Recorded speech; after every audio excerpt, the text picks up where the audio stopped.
Welcome to the Unbreakable Mind and Body podcast.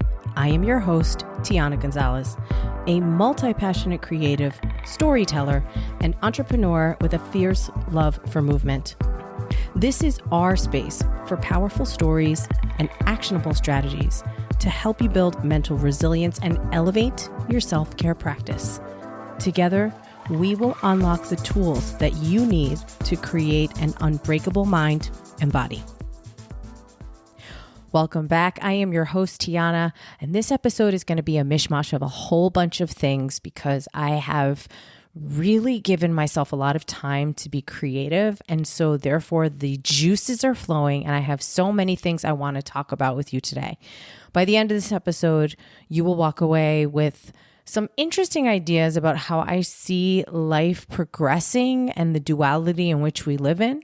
And I'm also going to make some recommendations for you because there's something really important that I feel a lot of us forget about as we mature and age and become adults and then move on into our later years in life. Now, I certainly don't consider myself a senior. I'm 47 years old, but I can look back and there's definitely multiple years and periods of time where I know for a fact I wasn't really being true to myself and I wasn't having the most fun or being my most authentic.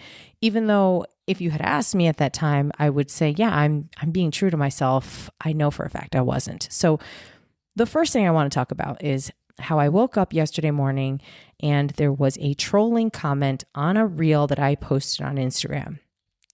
Now, here's the thing. When you post content on anything and you put it out onto the internet, you are subjecting yourself to criticism. And it is part of the reason why so many of us don't do it. And it is part of the reason why so many of us wear masks. We choose to use filters.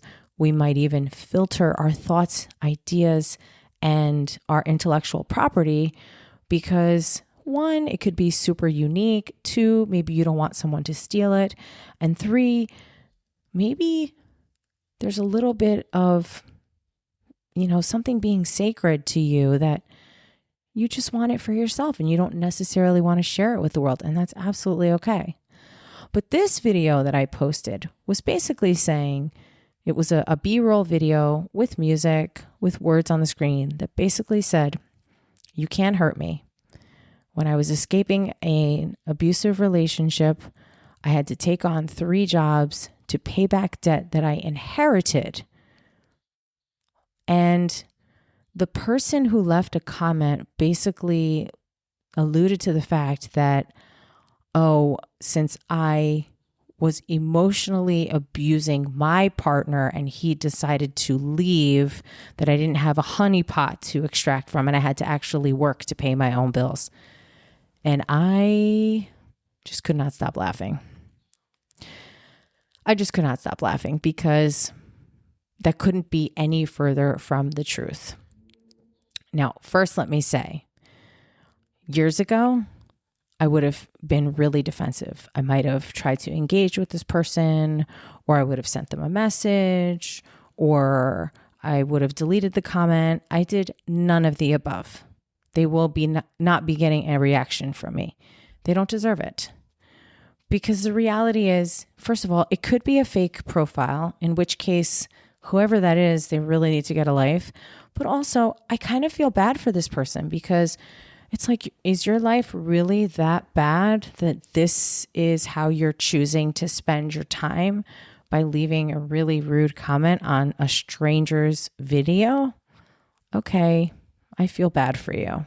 Wow, your life must really be horrible. And here's the thing.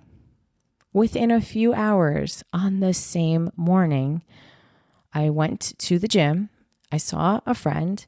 And one, I found out he's a loyal listener to the show. And two, he gave me a really nice compliment about how he's enjoying the podcast. He likes the topics I talk about. And he said, I have a great voice. So it's like this stark contrast and the swing with the emotions, that pendulum, because earlier that day, I had gotten this horrible comment about something that I put out into the world. And then a few hours later, I get a great compliment about the things I'm putting out into the world. And so the moral of the story is that both things can be true, and you don't have to let everything affect you. You can choose to be neutral, or you can choose to take anything as constructive criticism or feedback, or you could just accept the compliment. And it's really up to you to decide how you want to receive those things. Now, when it comes to two things being true, what I mean by that is maybe we will experience different emotions. And so I wasn't really affected by the negative comment, but it did make me stop and think about, this is exactly why I don't share some of my stories with the world, or this is exactly why I don't talk about when I was in an abusive relationship, because I feel shame about it. Here's the thing. It's comments like that where someone's making assumptions that causes people to stay silent.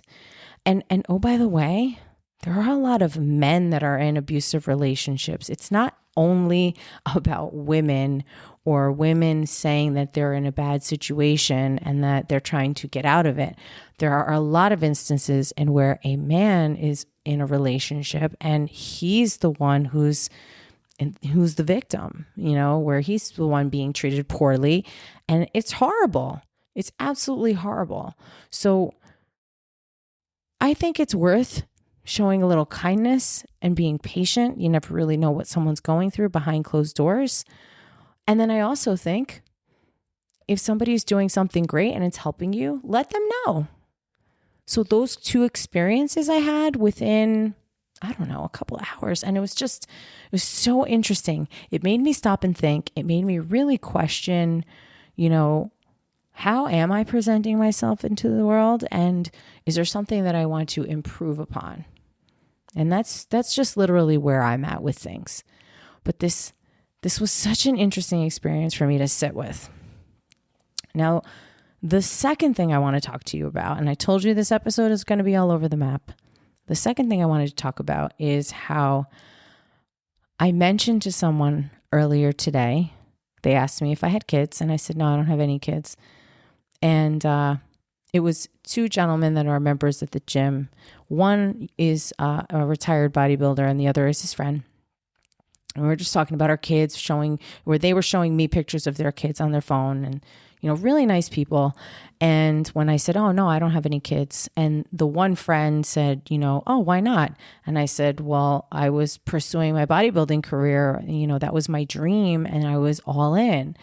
And the other gentleman, who is also a bodybuilder, he goes, yeah, I knew you were really serious about it back in the day. I had heard you went all out and really gave your heart and soul to it. And you were pursuing the pro card and you wanted to have a career in it. And I said, yeah, absolutely. And for me, where I was mentally at that time, that was the most important thing to me. It was my hobby, which turned into my passion, which turned into my dream. And I had laser beam focus on it. Now, it cost me, and that's okay. But I want you to know, don't feel badly if you don't want what your, people, your friends, your family, even what your significant other, if you don't want the same things as them, don't feel badly about that. Maybe you want to pursue a certain hobby that requires you to travel. Maybe you want to do something that is going to take up your weekends. But if you absolutely love it, why aren't you doing it? Because the time is going to pass and you're going to be maybe letting your supplies or your gear, maybe you do a sport of some sort and you're just letting it collect dust.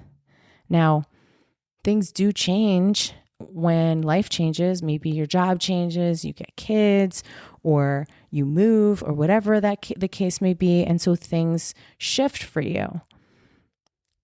But if something is really pulling on your heart, you've got to at least partake in it. You've got to pursue it. And, this leads me to my third point of this episode, which is you should get a hobby if you don't have one. I think it's really, really important to do things for the simple pleasure of doing them.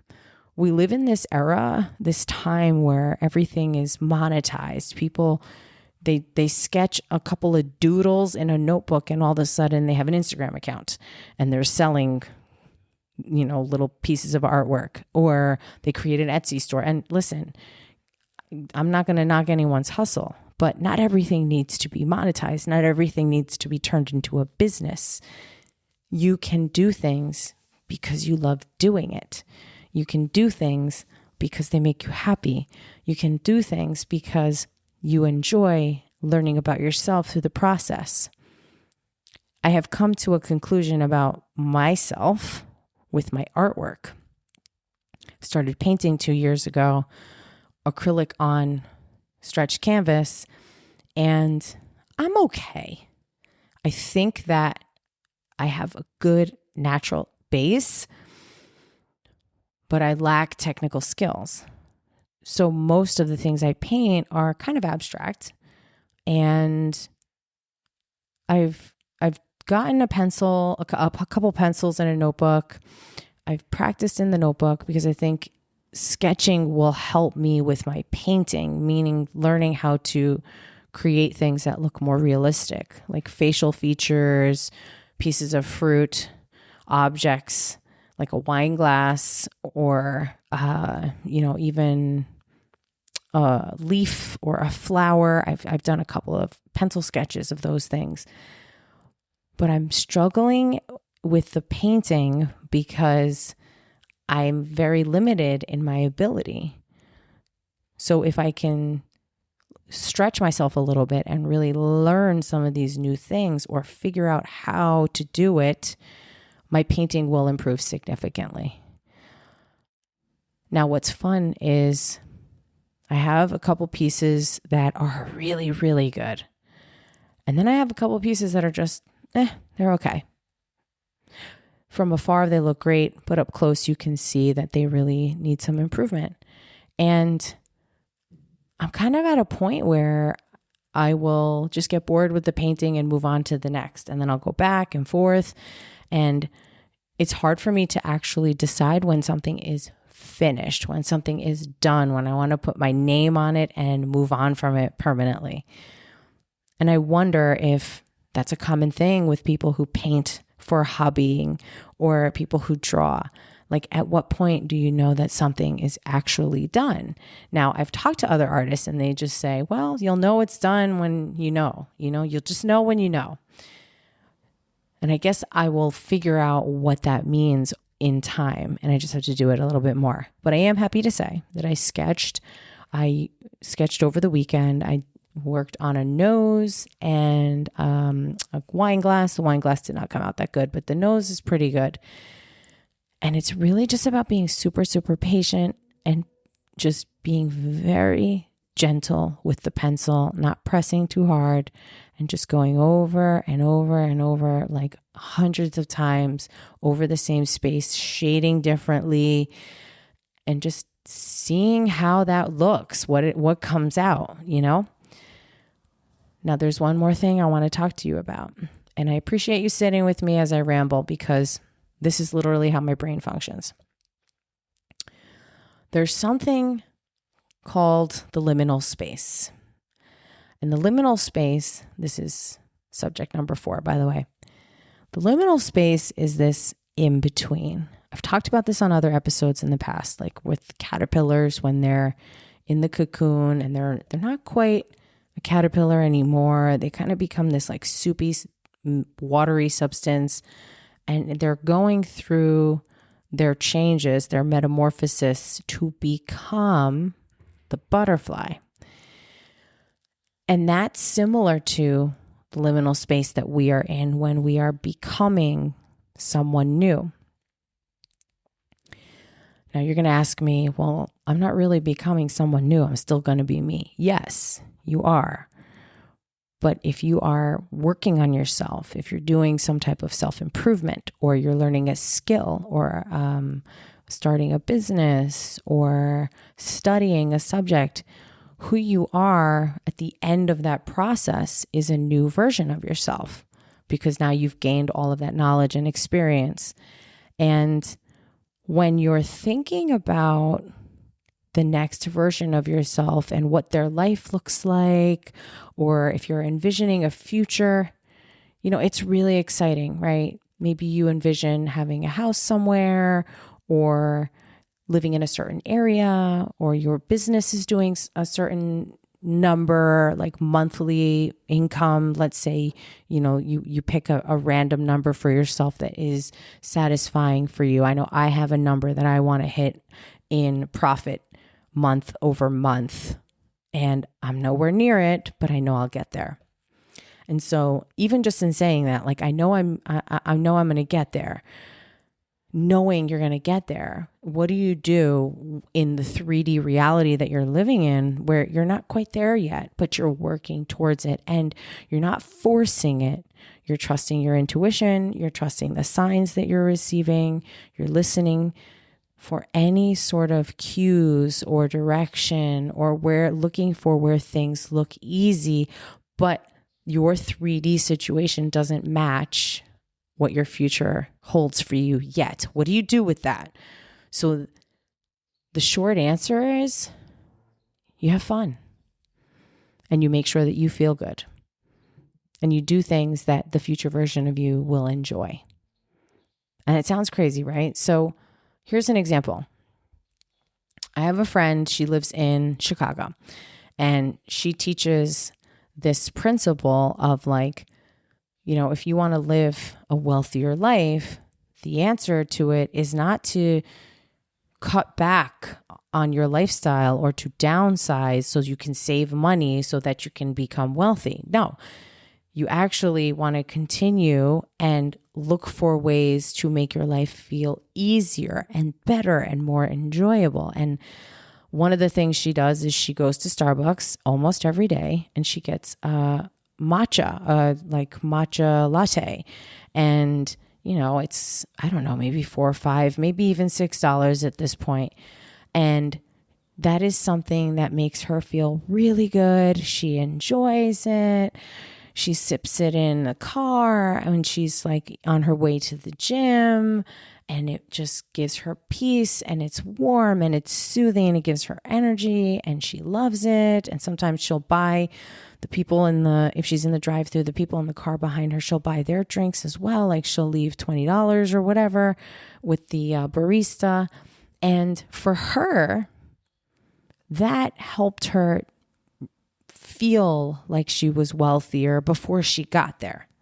And it was a habit where she was pampering herself and treating herself and feeling good and enjoying life and having fun. And I loved that so much. Now, truth be told, I don't love Starbucks as much as I used to, but I do indulge in very good coffee every day, and I take my time with it. I believe even if I have to wake up super early, which is usually around 5 a.m., I need that little buffer of time to just sit and sip my coffee and prepare myself for the day. I try not to get on the phone too much, but just sort of ease into the morning and then think about, okay, what am I going to wear? Where am I going to, how am I going to style my hair today? What am I going to wear to work out? I got to throw those clothes in my bag and, just sort of relax and breathe. And I will tell you right now, this works. So if you are on your way to becoming someone else, or you're leveling up your life, and maybe your 3D reality does not align with who you are becoming yet, keyword is yet, I want you to think about what is something that you can do right now that makes you feel good, that feels like fun, that brings you joy, that's an energy or a frequency that you can easily tap into. so that you can maintain that feel good vibration and continue to emit that out into the universe so that you attract more of that back into your life. Now, this episode was all over the map and we're 20 minutes in and I am just about done. But I want to go back and just review what we talked about today. So the first thing was living in contrast or in duality and knowing that multiple things can be true at the same time. And it can be confusing, but it is absolutely valid to feel good about certain things and to feel not so great about other things. And it can be happening simultaneously. It means you're alive. Another thing related to that is this choice of neutrality. So you can choose to allow things to affect you on a visceral level, or you can choose to be neutral. However, I want to say one thing about this. Don't gaslight yourself. So if something is actually bothering you, do not tell yourself, oh, it doesn't bother me, I'm fine. But really you're not. Instead, I would say, acknowledge those feelings, allow yourself to feel them, and then ask yourself, why do I feel this way? And then ask yourself again, but why do I feel this way? But why? Like a child with a curious mind, because you will get down to the answer, you will drill down and you will realize it's not that important. But you have to go through that exercise. So the second thing we talked about was pursuing your dream and understanding that sometimes it's going to cost you. And for me, it cost me getting married and having kids, and I'm okay with that. Kids, that's probably, that ship has sailed. I can't have kids of my own anymore. Maybe I'll adopt one day. I don't know, but probably not because I really like to have my freedom. Then we talked about getting a hobby and how important I think that is for everyone, any kind of hobby. Maybe you take photos, maybe you surf, maybe you draw, maybe you paint, maybe you dance. You need to honor your inner child and continue to pursue things that make you happy. Or if you don't know what they are, start exploring. And then the last thing was about living in the liminal space where you're not quite who you want to be yet, but you know you're well on your way there. And what are the things that you can do right now in your current situation to help you feel good, to stay on that high vibe, to bring you some joy, and to get you to continue to move in that angle or to keep that momentum going. So this episode was all over the map and I appreciate you riding with me. 22 and a half minutes in and I made my points. I appreciate you. If you want to stay in touch, check the show notes for how to do that. I'm grateful for your time and attention as always, and I'll catch you on the next one.